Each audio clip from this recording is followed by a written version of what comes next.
नमस्कार, मैं अनुराग। क्या प्रधानमंत्री नरेंद्र मोदी के एक बयान ने आरएसएस और इसके संघ संचालक को गहरे संकट में डाल दिया है? जिन सवाल से लगातार आरएसएस बचता रहा है, अब वही सवाल एक बार फिर आरएसएस के सामने खड़ा हो गया है। कर्नाटक में गृह मंत्री बनने के बाद कांग्रेस के राष्ट्रीय अध्यक्ष मल्लिकार्जुन खड़गे के बेटे प्रियंक खड़गे ने राष्ट्रीय स्वयंसेवक संघ यानी आरएसएस के मुख्य डॉक्टर मोहन भागवत को पत्र लिखा है और जिसमें उन्होंने कहा है कि राष्ट्रीय स्वयंसेवक संघ को अपनी फंडिंग के साथ रजिस्ट्रेशन और कानूनी स्थिति के बारे में बताना चाहिए। खड़गे ने अपने पत्र में कर्नाटक में आयोजित हुए कार्यक्रमों का उल्लेख किया है। खड़गे ने एक्स पर यह पत्र साझा किया है। इसमें उम्मीद व्यक्त की गई है कि उन्हें जल्द आरएसएस का जवाब मिलेगा। जिस देश में भगवान राम को हिसाब पूछा जा रहा है अयोध्या में, तो इनका हिसाब नहीं पूछना चाहिए क्या?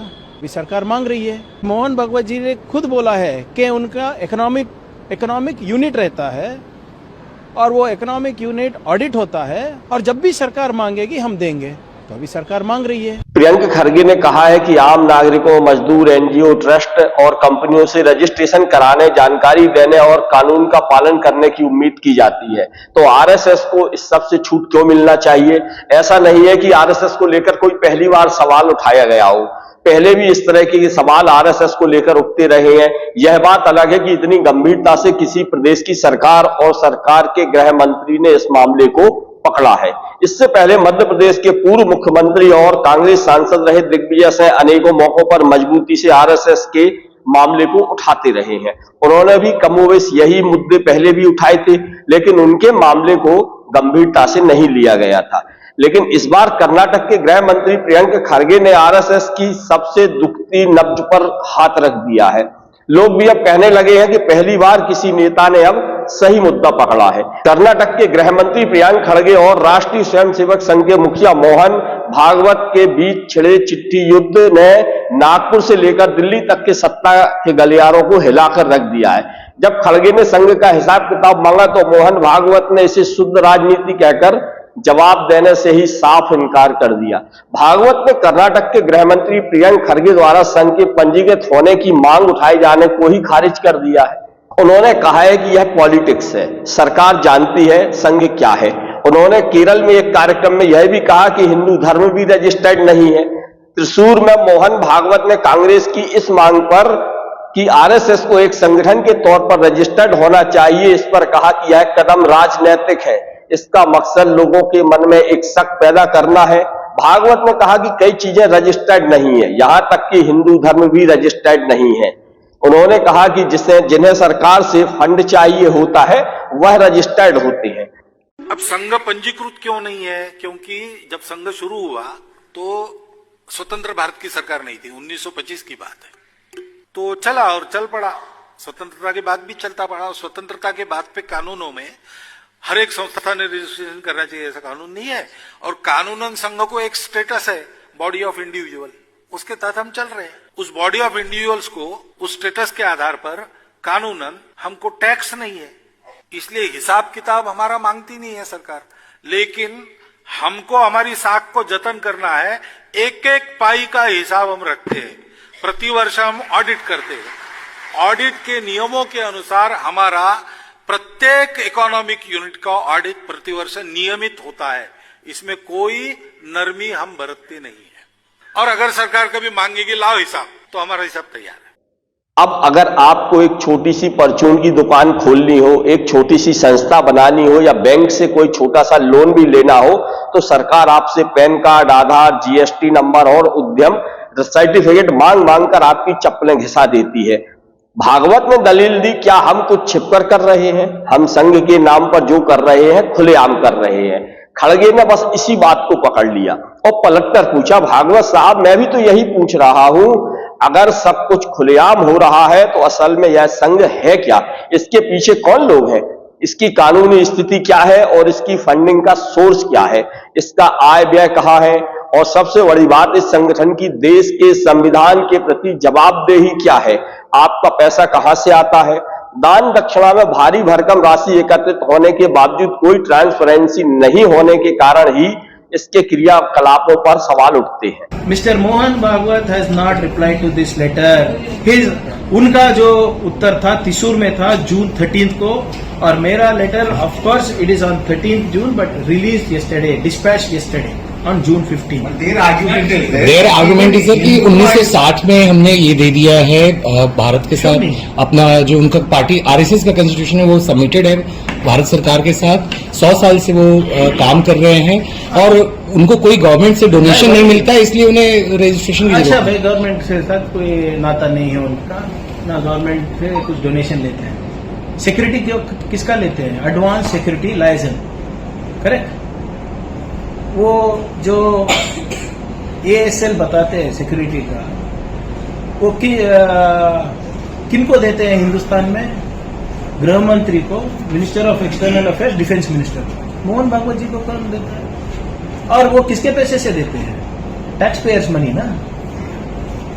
The security cover that is being given to Mohan Bhagwat ji is from taxpayers money. Now you are not taking money from directly from government, okay.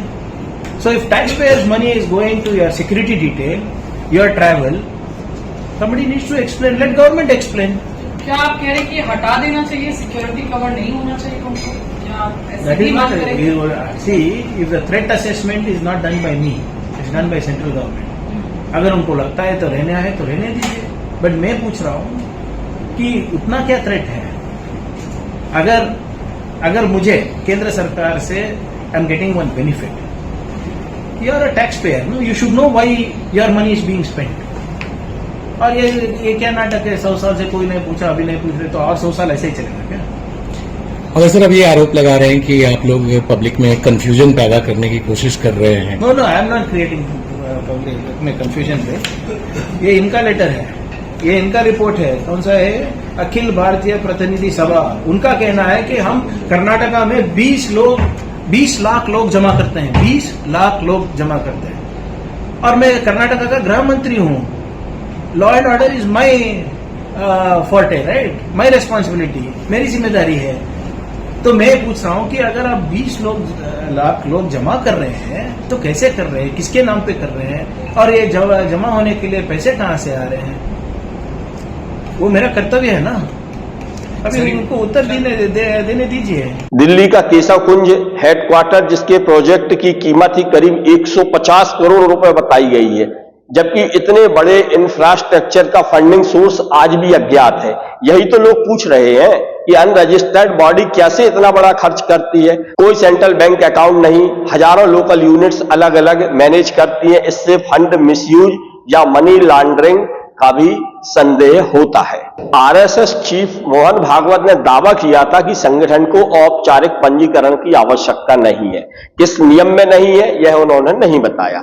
उन्होंने कहा मौजूदा कानूनी प्रावधानों में उसे छूट मिली हुई है। कर्नाटक के गृह मंत्री प्रियंक खड़गे ने कहा कि जिस देश में हर ठेला फेरी लगाने वालों को भी पंजीकरण कराना पड़ता है, वहां आरएसएस जैसा संगठन कानून से ऊपर कैसे हो सकता है। वे दिखाएं कि उन्हें संविधान के प्रावधानों में आखिर कैसे छूट प्राप्त है। तो राम के नाम पे ये पलने वाले जो राजनीति कर रहे हैं, तो उनका हिसाब नहीं मांगना चाहिए। एंड जिस देश में भगवान राम को हिसाब पूछा जा रहा है अयोध्या में, तो इनका हिसाब नहीं पूछना चाहिए क्या? भी सरकार मांग रही है, जो भी है। अब बातों को घुमा फिरा के बात करने से कोई फायदा नहीं है, और आपके बीजेपी के चमचों को बात कराने से कोई फायदा नहीं है। मोहन भागवत जी ने खुद बोला है कि उनका इकोनॉमिक यूनिट रहता है, और वो इकोनॉमिक यूनिट ऑडिट होता है, और जब भी सरकार मांगेगी हम देंगे। तो अभी सरकार मांग रही है, कागज है तो मुंह पर मारिए, बोल दीजिए प्रियांक ये लो कागज चाहिए ना, तुम्हें कागज दे दिया। So why are you hiding? What are you hiding? Clarification तो बनता है ना। अगर क्लैरिफिकेशन सही निकला तो मैं सॉरी बोलूंगा, अगर उनका जो क्लैरिफिकेशन ठीक नहीं आए तो वो सॉरी बोले, और जो कागज तैयार करना है कर ले। जिस देश में अयोध्या मंदिर ट्रस्ट का अभी इतना चर्चा चल रहा है कि पैसे में घपला हुआ है, डोनेशन में घपला हुआ है, चंदे में घपला हुआ है। The annual report of RSS says that they have a confluence of close to 20 lakh people in my state. They have done over 500 marches wearing uniforms in my state. And on a daily basis, they have over 4,000 shakas. So, all I'm asking is, when you're not a registered organization, under which law are you functioning? I have asked a few questions, 7 to be precise.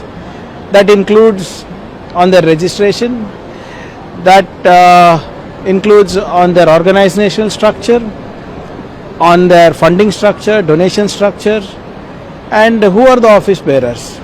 And I don't see anything illogical or unconstitutional that I have asked. In fact, every organization that is able to mobilize people should be registered. So, if you are going to tell me that for 100 years nobody has asked, why are you asking? I'm sorry, that is not the answer. खड़गे का तर्क सीधा है, अगर संघ खुलेआम करता है जैसा कि स्वयं मोहन भागवत कहते हैं, तो फिर उसके पंजीकरण, फंडिंग, प्रशासनिक ढांचे की जानकारी सार्वजनिक करने में हिचकिचाहट क्यों होनी चाहिए? आखिर पारदर्शिता से डर किसे लगता है? लोकतंत्र में किसी भी संस्था की शक्ति जितनी बड़ी होती है, उसकी जवाबदेही भी उतनी ही बड़ी होना चाहिए। अब एक बड़ा सवाल हमारे और आपके हक का भी है, मोहन भागवत को जो आलीशान जेट प्लस सुरक्षा मिली हुई है, उसका करोड़ों रुपए का खर्च वहन कौन करता है? सवाल यही दागा जा रहा है कि क्या आरएसएस संविधान से ऊपर है? क्या उस पर देश के संविधान के तहत प्रचलित कानून लागू नहीं होते हैं? और अगर होते हैं तो उन्हें भी इसके दायरे में लाया जाए, और यदि वह इसमें नहीं आते हैं तो उनके ऊपर भी कठोर कार्रवाई हो, जैसे अन्य संगठनों और व्यक्तियों के खिलाफ होती है। लोग यह भी कह रहे हैं कि जो आरएसएस के लोग रोज दूसरों से कागज और हिसाब मांगते थे, अब खुद का जब हिसाब देने की बारी आई तो अनाप शनाप बयान जारी कर रहे हैं। इतना ही नहीं, उनके पक्ष में भी इनके कई समर्थक और उनकी विचारधारा से प्रेरित होकर काम करने वाले संगठन भी आरएसएस के पक्ष में खड़े हो गए हैं।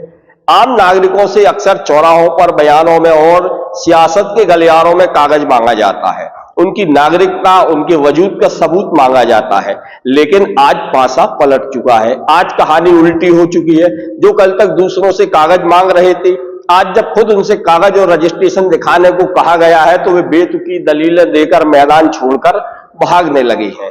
आरएसएस अनरजिस्टर्ड संगठन के रूप में आज भी है। भारत में सोसाइटी एक्ट, ट्रस्ट एक्ट या किसी अन्य कानूनी इकाई के रूप में से कभी रजिस्टर नहीं कराया गया है। इसका कोई ना पैन नंबर है, न या इनकम टैक्स रिटर्न फाइल करता है, और एफसीआरए या आरटीआई के दायरे में भी नहीं आता है। इसलिए अब लोग कह रहे हैं कि यह सब जानबूझकर किया जाता है ताकि फंडिंग, खर्च और गतिविधियों की कोई जवाबदेही ही ना हो। आरएसएस में सदस्यता का कोई औपचारिक रिकॉर्ड नहीं होता है। शाखा ज्वाइन करने वाले को सदस्य माना जाता है, लेकिन कोई सेंट्रल रजिस्टर या लिस्ट नहीं रखी जाती है। विकिपीडिया और अन्य स्रोतों के अनुसार इसके अनुमानित करीब 4 मिलियन सदस्य बताए जाते हैं, लेकिन कोई वेरीफाइड डाटा या अकाउंटेबिलिटी नहीं है, जिससे संगठन के प्रभाव और इसके वास्तविक सदस्यों की संख्या का पता लगा पाना मुश्किल होता है।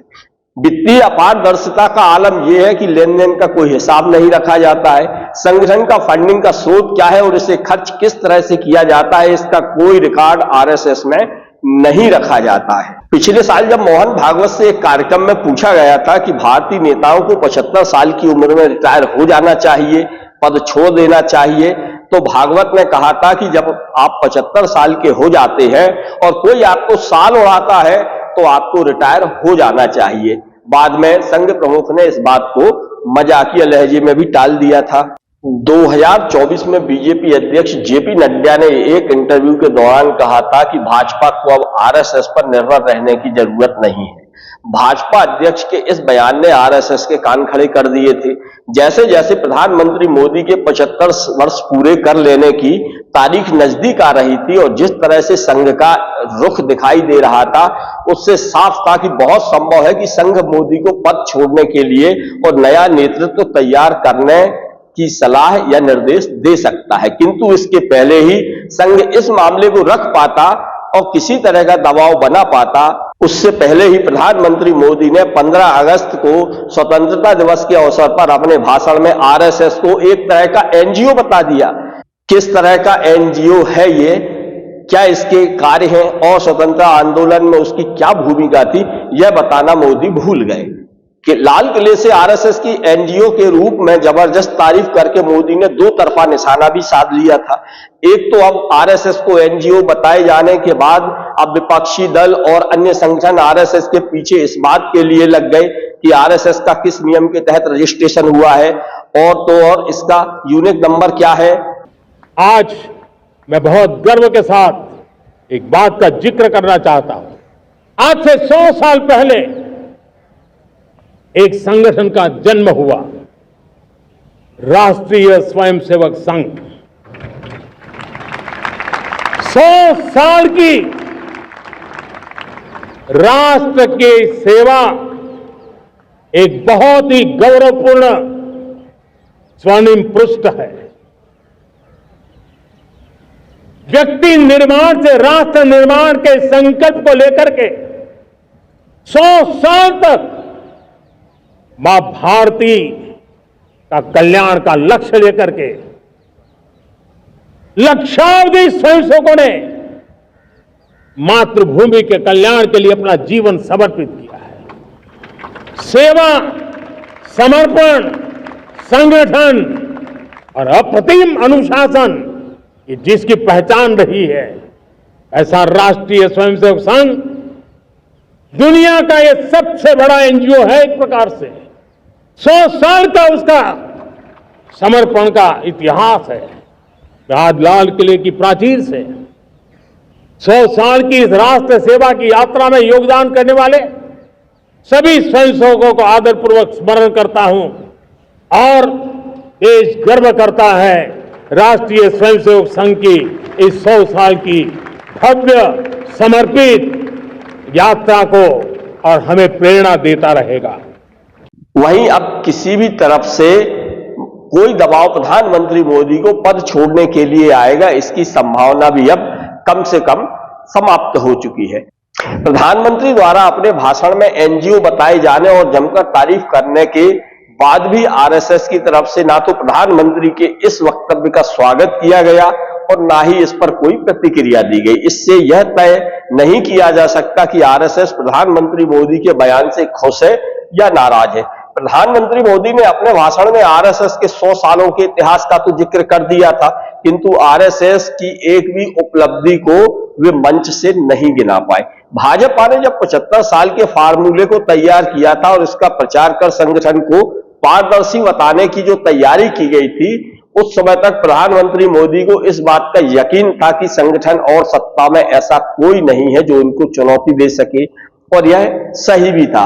भाजपा में आज भी मोदी को चुनौती देने कोई नेतृत्व तैयार नहीं हो सका है।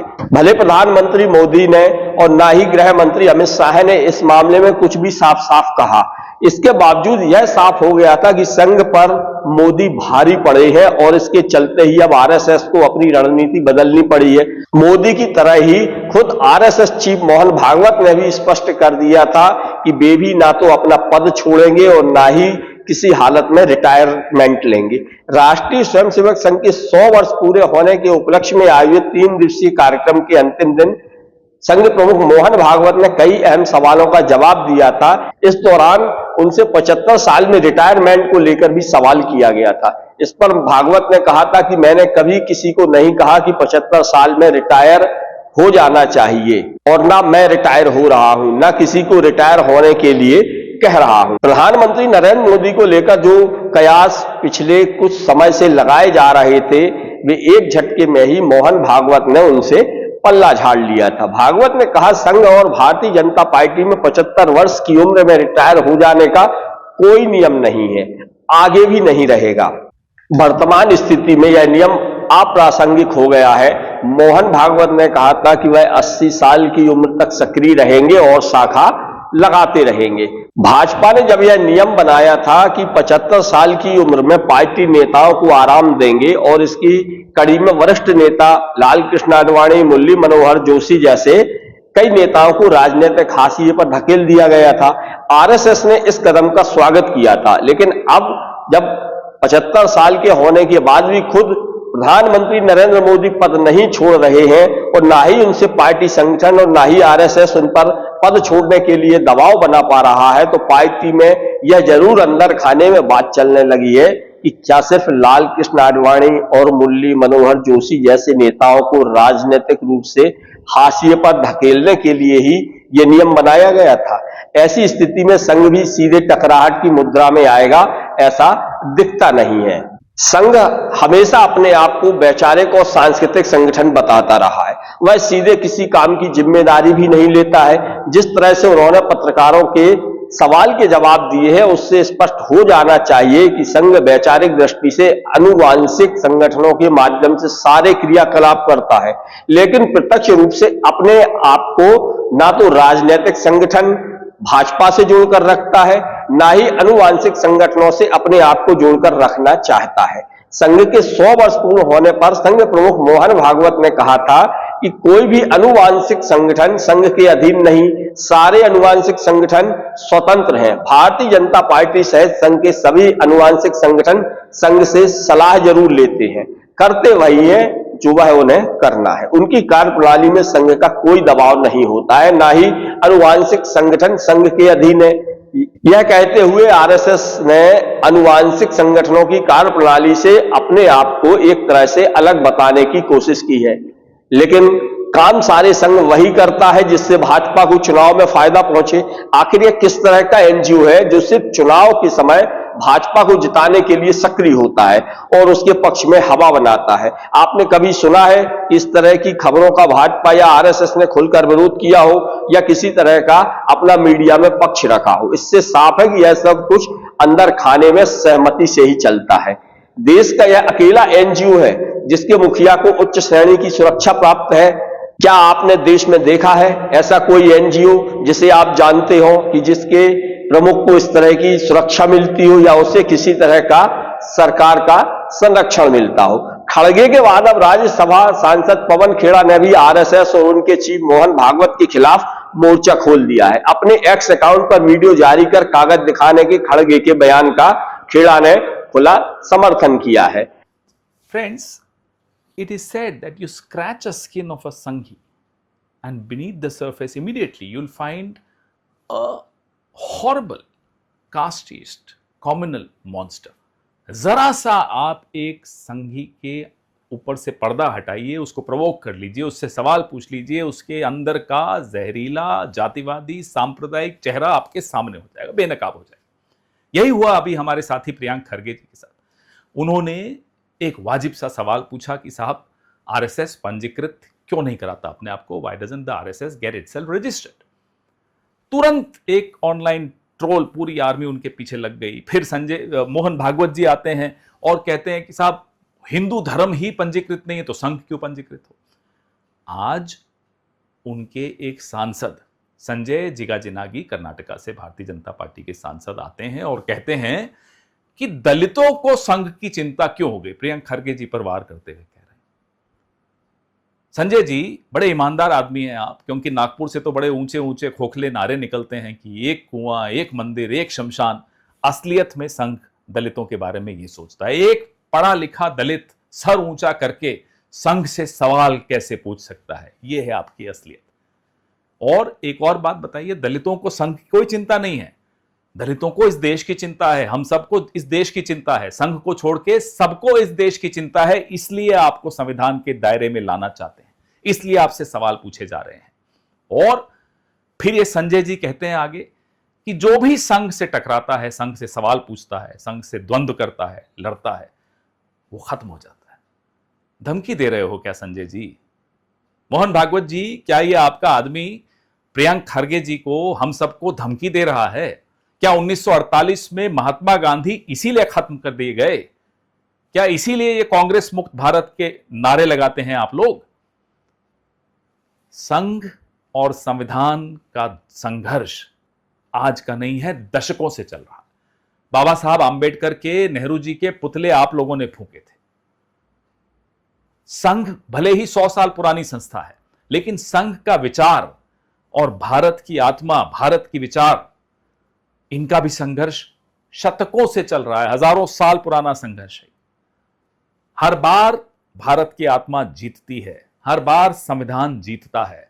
मोहन भागवत जी, संविधान के दायरे में आना होगा, भारत की आत्मा को अपनाना होगा। और आप जो सबके कागज मांगते फिरते हैं पूरे देश में, हर हिंदुस्तानी से बोलते हैं कागज दिखाओ, आपको कागज बनाने होंगे, आपको कागज दिखाने होंगे। जय हिंद। अब सबसे बड़ा सवाल यही उठता है, खड़गे के पत्र का जवाब आरएसएस चीफ लिखित रूप में देंगे, नहीं देंगे, यह तो अभी तय होना बाकी है। पर अब एक बड़ा सवाल हमारे और आपके हक का भी है। मोहन भागवत को जो आलीशान जेल प्लस सुरक्षा मिली हुई है, उसका करोड़ों रुपए का खर्च आखिर कौन वहन करता है? और क्या कर्नाटक में गृह मंत्री प्रियंक खड़गे आरएसएस के खिलाफ जवाब न आने पर कोई कठोर कदम उठाने में अपने आप को सक्षम पाते हैं या नहीं, यह अगले कुछ दिनों में तय होगा। नमस्कार, मैं अनुराग।